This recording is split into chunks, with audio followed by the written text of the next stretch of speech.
దేవుని పరిశుద్ధ నామములకు స్తోత్రములు. మరి దేవుడు ప్రతిదీ పాత నిబంధనలో ఛాయగా అంటే ఉపమాన అలంకారముగా మరి ప్రతి ఒక్కటి జరగబోయేది పాత నిబంధనలో పెట్టాడన్నట్టు.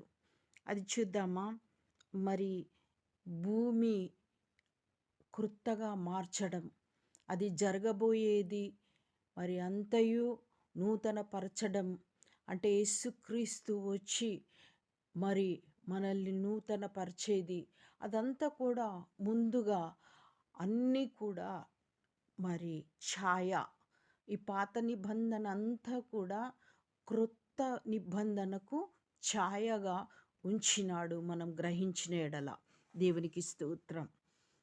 ఆదికాండము 6వ అధ్యాయము 5లో నరుడు చెడుతనము భూమి మీద గొప్పదనియు వారి హృదయము యొక్క తలంపుల్లోని ఊహ అంతయు ఎల్లప్పుడూ కేవలము చెడ్డదని యెహోవా చూచి ఏం చేశాడు అనంటే ఈ సృష్టిని, ఈ భూమిని, ఈ ఆకాశమును అంతా నీళ్లతో కడిగివేసి మరి చక్కగా దీన్ని శుద్ధీకరించాలి అని ఛాయగా చూపెట్టినాడు. అందుకనే ఆయన ఏం చేశాడు అనంటే ఉపమాన అలంకారముగా ఇక్కడ ఒక నీతిమంతునితో నిబంధన చేసినాడు. ఇది రాబోయే అంటే క్రొత్త నిబంధనలో ఒక నీతిమంతునితో నిబంధన చేసిన తండ్రి అయిన దేవుడు మరి కుమారునితో నిబంధన చేసినది ఛాయగా ఉంది లేదా ఉపమాలంకారముగా ఉంది.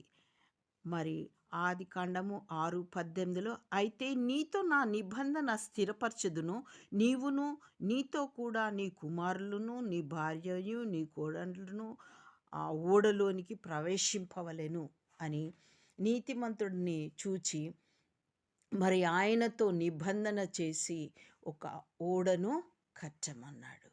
మరి ఆ ఓడ ఏం చేస్తుందంటే వీరిని రక్షిస్తుంది. ఆ ఉపద్రవము నుంచి ఆ ఓడ వీరిని రక్షిస్తుంది. కాబట్టి ఆ ఓడలోనికి ఎవరైనా ప్రవేశించవచ్చు. కానీ కేవలము మరి దేవుని యందు అప్పుడు దాకా ఒక్క ఆకాశం నుంచి ఒక్క చినుకు కూడా పడలేదు. మంచు మాత్రమే భూమిని ఫలింపచేస్తుంది. కాబట్టి నోవాహు మాత్రము మరి విశ్వసించినాడు. నోవాహు మాటని తన భార్య,